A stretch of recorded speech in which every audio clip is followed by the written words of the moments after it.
안녕하세요. 법무사TV의 문은지 법무사입니다. 이번 시간에는 법무사지 10월호 리뷰를 해보는 시간을 가져보도록 하겠습니다. 오늘도 리뷰를 도와주실 두 분의 법무사님을 모셨습니다. 안녕하세요. 편집위원 김정호 법무사입니다. 편집위원 강상수 법무사입니다. 반갑습니다. 법무사 네, 잘 지내셨죠? 네, 잘 지냈습니다. 휴가가 길어가지고. 네, 이번 휴가는 9월 추석 연휴와 10월 3일에 개천절 연휴로 인해서 좀 연휴 기간이 길었는데요. 네네. 고향도 다녀오시고 가족들과 즐거운 시간도 보내셨을까요? 예, 많이 먹을 것도 많이 먹고요. 많이 먹고 사무실 콕 하신 거 아니에요? 예, 사무실도 잠깐 나갔죠. 나왔습니다. 삼콕. 네. 강상수 법무사님 오늘 머리가 아주 멋있네요. 아주, 예, 바람머리. 바람머리라고. 그걸 소화할 수 있다는 게 젊은 거야, 좋은 거예요. 감사합니다. 네, 그러면 본격적으로 법무사지 리뷰를 시작해 보도록 하겠습니다.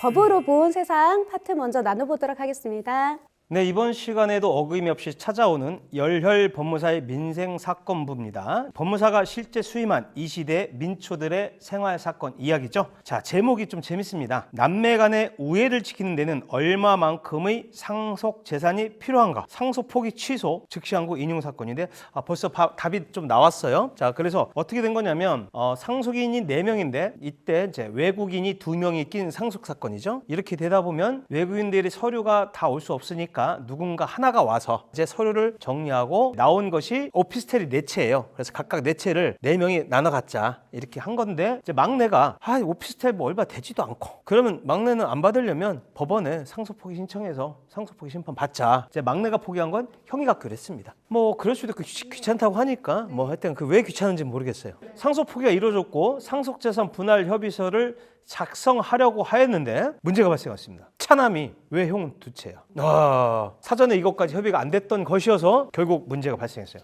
상속재산 분할 심판 청구가 들어왔어요. 그러다 보면 막내 것이 형으로 가는 게 아니라 막내 것을 3명이 또 나눠 가져야 되겠죠. 그래서 괜히 막내만 포기한 꼴이 되잖아요. 그래서 이제 방법을 어떻게 할까 하다가 이제 이 상속 포기 취소 신청이 들어왔어요. 저도 이거 되게 처음 본 단어입니다. 되게 어렵다고 한 건데 어찌어쩌지 처음에 기각 나왔죠. 즉시항고에서 인용을 받은 거예요, 결론은. 그래서 이제 막내 것도 챙겨준 거죠, 결론은. 만약에 이제 이런 일을 배제하자면 상속재산 분할 협의서 미리 쓰고 막내 것은 상속포기를 따로 들어가고 이랬으면 좀 낫지 않았을까.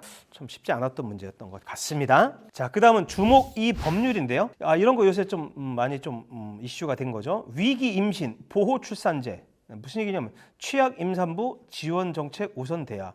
쉽게 얘기하면 얼마 전에 이런 게 나왔었습니다. 영유아죠. 영유아의 안매장. 알고 봤더니 출산 신고까지 되어 있지 않더라. 그래서 이제는 출산 신고를 의무화해서 출산 보고를 하게 하는데 사실은 또 이렇게 하다 보면 출산 보고와 관련된 개인의 어떤 정보 이런 걸 또 꺼려하는 사람도 있을 수 있는데라는 게 이거에 대한 대책. 익명 출산할 권리 대 태생에 대한 알 권리 이런 거에 대해서 이슈가 생긴다라는 거 한번 말씀을 드렸고요. 자, 법률 고민 상담소 무엇이든 물어보세요. 인천회의 김영화 법무사님이 써주신 건데 제가 이건 하나만 소개해 드릴게요.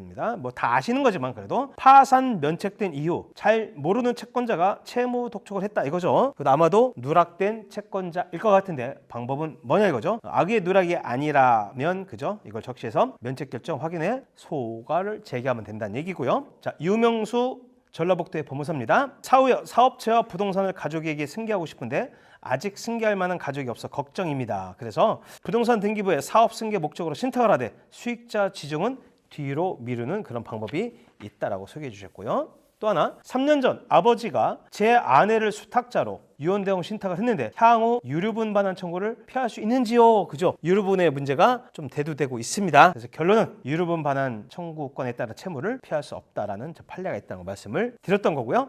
자, 이제 새로 시행되는 법령 수술실내 CCTV 설치가 의무화되었다는 점, 그죠? 있는 게 좋을지 없는 게 좋을지 모르겠네요. 유명 상표가 유명해지기 전에 악의 없이 사용했다면 부정행위에서 제외된다라는 그런 새로 시행된 법령 내용만 드렸고요.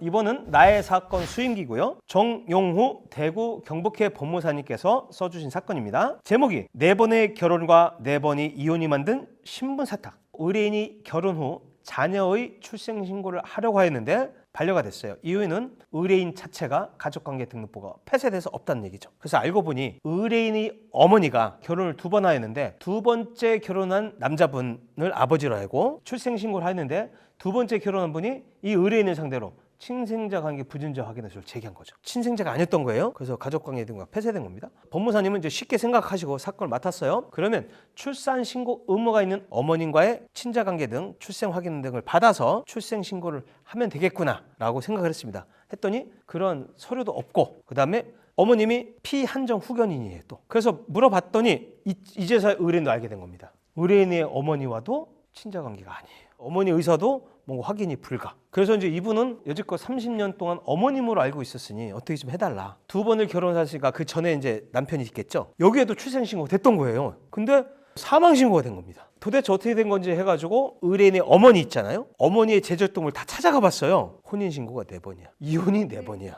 옛날 분이 일가 창립도 있었어. 그래서 제독등본이 4개, 10개가 나온 거죠. 갑자기 머리가 이제 후들거리죠. 그 방법을 찾고 하다가 결국은 어머니 을 있잖아요. 을과의 관계도 친생자 관계 부준자 확인서를 제기해서 나의 부모는 없다. 성본 창설로 가야 될 걸이십니다. 그래서 이 내용을 보시고 제가 이제 여기까지만 의문을 드렸으니 사안이 어떨지 한번 찾아가 보시면 좀 더 재밌는 사안이 되지 않을까.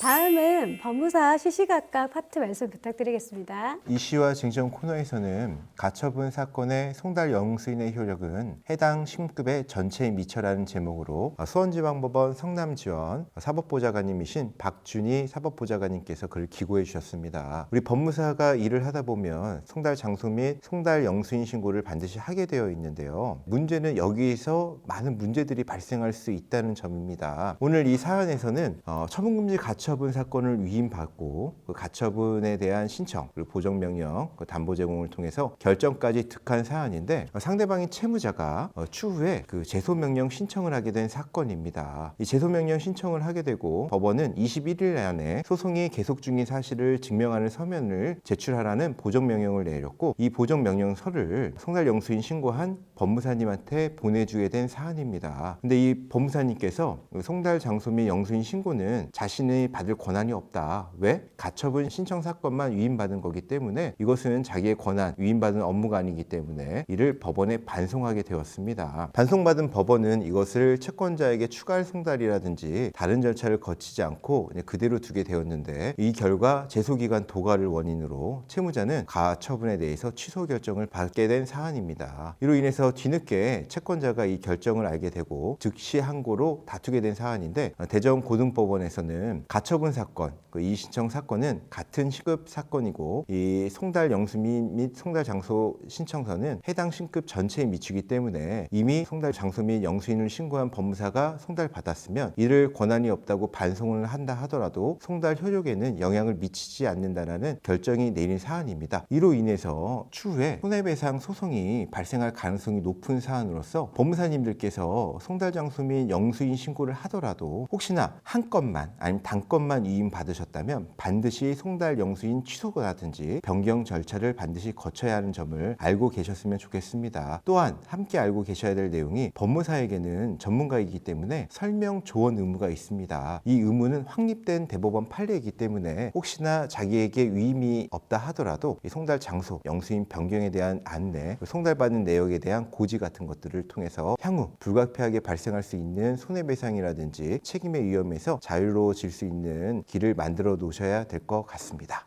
서희석 부산대학교 법학전문대학교 교수님께서 다크 패턴에 관련돼서 공정위의 다크 패턴 가이드라인과 그와 관련된 전자상거래법 일부 개정안에 대한 글을 기고해 주셨습니다. 다크 패턴 들어보셨나요? 너무 생소한 단어인 것 같아요. 다크 패턴? 네. 네. 그 사용자를 속이기 위한 UI 그리고 약간 뭐 상술, 거짓된 상술, 그러니까 할인이 많이 되는 것 같지만 실제 할인이 안 되다거나 낚시, 그리고 무료인지 알고 가입했는데 알고 보니까 유료 이런 것들을 통칭해서 다크 패턴이라고 합니다. 사실 이런 다크 패턴으로 인한 소비자들 피해가 계속 늘어남에 따라서 정부에서 이 다크 패턴에 대한 규율 방안에 대해서 만들겠다라고 공언하고 있습니다. 그 일환으로 공정위에서는 이 다크 패턴 생소하잖아요. 4개의 큰 범주에서 세부 유형으로 19개를 정했고 이 중에 6개에 대한 세부 내역에 대해서 규율하는 방안을 마련하겠다라고 얘기하고 있습니다. 이후 송석준 의원께서 이 전자상거래법 개정안 일부 개정안을 발의하셨고 그게 국회에 제출된 상태이고 공정위에서는 이 6개의 규율과 관련된 다크 패턴 가이드라인을 발표한 바 있습니다. 서희석 법학전문대학교 교수님께서는 시장에서 소비자 보호는 가장 우선시되고 중요한 가치면 분명하다. 다만 이런 테크 기술에 발전하고 있는데 이것을 제한하지 않는 범위 내에서 소비자의 보호, 가치를 어떻게 유지할 건지도 중요한 이슈인 부분에 대해서 말씀해주고 계십니다. 네, 다음은 이슈 투데이 말씀 부탁드리겠습니다.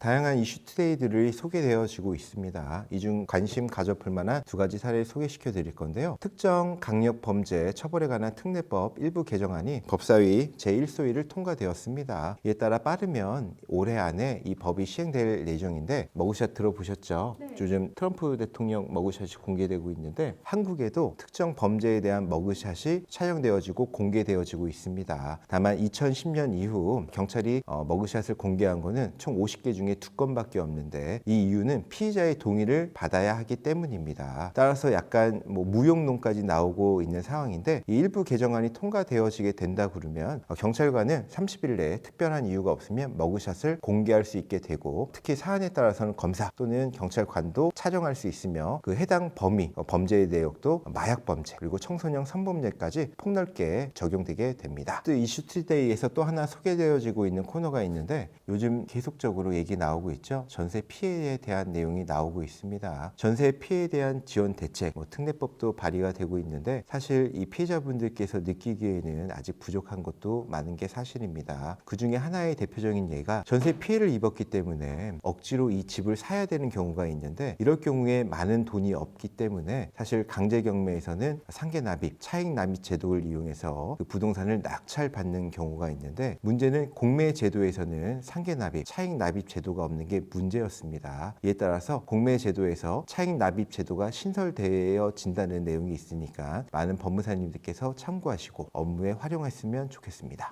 네, 다음은 법무사가 사는 법 말씀 부탁드리겠습니다. 이번 달 법무사가 사는 법 주인공은 서울 동부의 김승호 법무사님이십니다. 김승호 법무사님께서는 법원 공무원으로 23년, 그리고 2011년도에 법무사로 개업하시고 지금 현역으로 활동하시는 법무사님이십니다. 이 법무사님께서는 좀 특별한 이력이 있으신데요. 지금 구립 송파극단 창립 멤버로 그리고 주민 배우로 활동하고 계십니다. 법무사님께서 과거 법원 공무원 시절에 우연한 기회에 연극에 초대를 받고 연극을 관람하게 됐는데 그때 그 연극에 너무 큰 감명을 받았다고 합니다. 이후에 법원 업무, 법무사 업무를 하다 보니까 자주 연극은 관람하지 못하지만 너무 힘들고 지칠 때 연극을 보면서 위로를 받았다고 합니다. 그때 보다 보니까 막연하게 한번 기회가 되면 연극 배우를 하고 싶다 이런 생각을 하게 됐는데 지난 6월 구립 송파 극단 창립 멤버 공개 모집 오디션을 참여하게 됐고 4대1의 경쟁률을 뚫고 창립 멤버로 뽑히셔서 활동하게 되고 계십니다. 법무사님께서는 법원 공무원, 이 법과 관련된 업무를 많이 했는데 하다 보면 이런저런 스트레스, 고민도 많은데 이 연극을 하다 보면 자신의 모든 고민이 사라지는 걸 경험하게 되고 법 관련 업무를 떠나서 전혀 다른 연극, 문화예술 경험을 하게 되면서 삶의 활력, 자극감을 얻고 그 만족감이 뛰어나다고 얘기해주고 계십니다. 첫 공연은 11월 중순에 지금 시작하고 있어서 연극 공연도 함께 병행하고 계시는데 이미 지역 주민들이 예명도 지어주셨다고 합니다. 춘배, 이름이 춘배래요, 예명이. 춘배? 구체적인 뜻은 잘 모르겠으나 지역 주민들 누구에게도 서스럼 없이 편하게 다가갈 수 있는 배우가 되라는 뜻이라고 해석하고 계신다고 합니다. 이 법무사가 사는 법 이경록 법무사님께서 전국을 다니면서 취재해주고 계시는데 사진도 찍고 인터뷰도 하고 그 법무사님의 삶의 경험을 잘 우리에게 전달해주고 계시는데 이 법무사님께서 그러시더라고요. 법무사가 개업을 하면 그 지역에 뿌리를 내리게 되는 거고 그 지역 주민들과 함께 성장하고 같이 커나가고 있는데 그게 성장하고 활동하려면 지역 주민들과의 접촉하고 접촉면을 많이 넓혀야 되는데 동아리 활동, 라이온스 클럽, 모임, 이런 것들도 있지만 주민 배우, 이 연기 활동을 통해서 이 접촉을 다양화하는 것도 한 좋은 예가 될 수 있을 것이라고 같이 밝혀주고 계십니다. 제가 20대 초반에 잠깐 연극부에 든 적이 있어요. 한번 해봐야겠다 했는데 어울리는데? 근데 이게 생각보다 너무 낯간지럽고 적성이 안 맞더라고요. 나 말고 다른 사람을 연기를 해야 되는 거잖아요. 그게 마치 가장하는 것 같고. 네. 그래서 그리고 또 이렇게 사람들이 앉아 있는데 나 말고 다른 자신을 막 보여줘서 하는데 너무 쑥스러워가지고 한 몇 번 하고 그냥 그만뒀던 기억이 납니다. 하여튼 이 김승우 법무사님은 과거에 연극으로 크게 감명받았고 보다 보니까 너무 위로도 되고 한번 막연하게 해보겠다는 생각 누구나 하지만 그 꿈을 이루신 법무사님, 그리고 자기 업무와 지역 주민과 또 소통하신 법무사님. 우리 법무사님들도 지역 주민들과 상생하고 소통해 나갔으면 좋겠고 그 꿈이 있다면 이루었으면 좋겠습니다. 다음 성년후견 사례 말씀 부탁드리겠습니다. 사단법인 성년후견지원본부는 매달 한 건씩 성년후견 지원 사례를 소개시켜주고 있습니다. 필기 성년후견인 그 요건, 성년후견인에 관련된 업무, 그리고 신상보호사무, 또 제일 중요한 재원 마련, 그리고 횡령 관련된 일들 뿐만 아니라 오늘 소개시켜주는 코너에서는 뭐가 있냐면 일신 전속권 권리, 피성년 후견인의 일신 전속권 권리에 대한 소송 대리에 대해서 아주 자세하게 글을 기고해 주셨습니다. 크게 두 가지 사례를 소개시켜주고 있는데 피성년 후견인의 배우자를 상대로 한 혼인무효 소송, 그리고 피성년 후견인의 언니가 남편의 외도 정황을 포착하고 성년 후견인 변경과 함께 이혼 청구 소송을 제기한 사례입니다. 사실 우리 성년 후견 지원본부에서 글로 기고되어 있지만 그 신상보호 사무, 재원 확보 마련뿐만 아니라 이혼 그리고 혼인 이런 가사와 관련된 사무는 사실 뗄래야 뗄 수 없는 업무인데 이런 업무를 처리하게 됐을 때 많은 법무사님들이 성년 후견 업무를 하는데 소송 대리, 또 이혼 소송, 혼인 무효 이런 경험이 있을 때 어떻게 해야 될지 난감한 게 사실입니다. 그 나침반이 되는 지침이 되는 기준을 이 글로써 설명해주고 계십니다. 이해관계인을 모두 떠나서 객관적으로 그 피성년 후견인의 의사를 가장 추정하고 그분의 복리에 맞는 업무 처리의 방법과 지침, 이를 통해서 가장 복리를 위한 조치가 무엇인지 그래서 잘 설명해주고 계시니까 많은 법무사님들께서 이 성년 후견 사례를 통해서 경험하고 간접 경험하시고 업무에 도움되셨으면 좋겠습니다. 이번 코너는 실무에 활용하는 대법원 판례 소개 코너입니다. 김병학 편집 주간님께서 매달 소개시켜주는 코너이고 개인적으로 제일 좋아하는 코너 중에 하나입니다. 이번 달에는 총 7개 대법원 판례가 소개되어지고 있는데요. 소유권 이전 등기의 추정력이 전 소유자 외에 제3자한테까지 미치는지 여부, 그 채무 불이행자 명부 등재 이후에 채무를 전부 변제했을 때 등재 말소에 따른 소멸에 대한 증명 책임의 소재를 포함한 총 7개의 대법원 판례가 소개되어졌으니 많은 법무사님들께서 보시고 업무에 활용하면 좋을 것 같습니다. 네, 다음은 슬기로운 문화생활 말씀드리겠습니다. 미경 유람에서는 북한강에 노란 코스모스 사진이 실려 있습니다. 남양주의 물의 정원의 가을 풍경인 것 같습니다.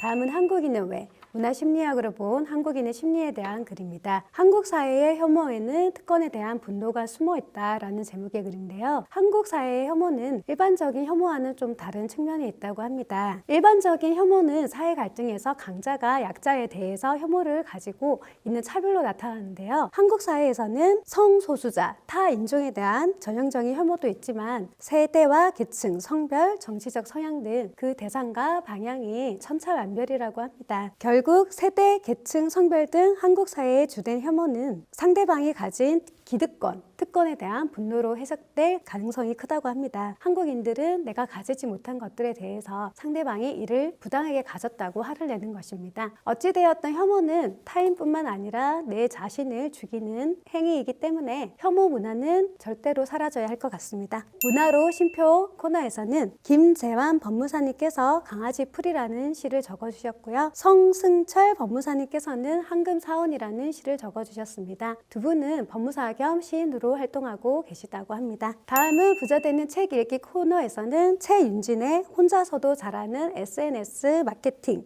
라는 책을 소개하고 있습니다. 경제가 어려워도 시장 경쟁이 치열해도 모두가 힘든 것은 아닙니다. 코로나 시대에도 잘 되는 가게는 잘 되고 또 코로나가 끝나도 손님이 없는 가게는 손님이 없습니다. 그러면 두 가게의 차이점이 무엇인지 살펴보면 서비스의 차이, 상품의 차이, 그리고 입지의 차이도 물론 있지만 이 책의 저자는 마케팅의 차이라고 말하고 있습니다. 이 저자는 SNS를 잘하는 팁을 3가지 얘기하고 있는데요. 첫 번째, 너무 거창한 계획은 필요하지 않다라고 하고 있습니다. 우리는 어떤 목표를 가질 때 처음부터 거창한 목표를 가지고 시작하기도 하는데요. 그러면 쉽게 포기하기도 하고 실망감이 크기도 합니다. 두 번째는 조금씩 실천해라. 내가 SNS를 하겠다고 마음을 먹었다면 처음에는 10분, 그러다가 30분. 시간이 지나다 보면 나의 SNS는 수많은 팔로워를 거닐게 될 것이다 라고 말하고 있습니다. 세 번째, 루틴을 가져라. 내 SNS를 언제 업로드하고 또 내 댓글에 답변을 언제 달지 시간을 정해서 나의 SNS를 관리해야 된다라고 말하고 있습니다.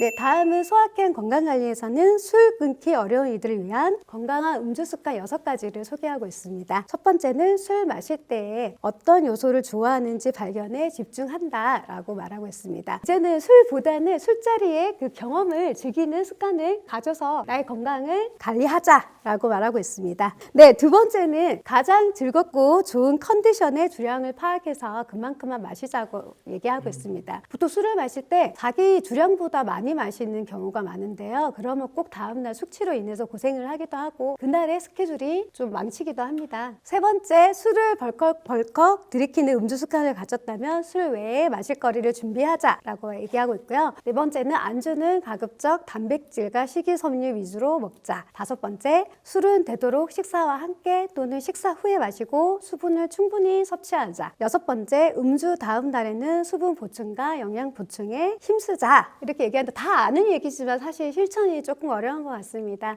건강한 음주 습관 가져서 나의 몸을 잘 돌보시기를 바라겠습니다.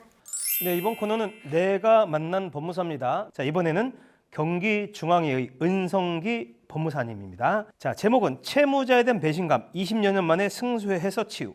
자, 여기서 제목이 중요한 건 20년이죠. 저도 이제 각각 해본 적이 있는데 이거는 뭐 100만 원이든 500만 원이든 어떻게 하냐면 전화를 해서 나 20만 원이 급하니까 20만 원만 달라. 그때 빌려간 거 있는데 일단 나 급하니까 달라 하면서 유도를 해야 돼요. 그래서 여기도 우리 법무사님이 아주 지혜를 발휘해서 그 채무자한테 전화를 해서 하라고 했대요. 그래서 이 채무자가 내가 지금 다 급하니까 조금씩 갚을게. 조금만 기다려줘. 그래서 이것은 이제 소멸시효가 완성된 이후의 변제 유예 요청입니다. 그래서 채무 승인이어서 소멸시효 이익 포기로 보는 거죠. 그래서 이제 소송을 제기해서 이겼죠. 그래서 채권이 뭐 300만 원이었나 봐요. 얼마 받는지 모르죠. 900만 원을 받았습니다. 아주 잘하신 거죠. 그래서 이자, 강제 집행할 재산이 있었던 거예요. 그래서 너무 감사하겠죠? 그래서 협회에 이렇게 글을 올려주셨던 거고 참 슬기롭게 일을 잘 해결해 주셨던 것 같습니다.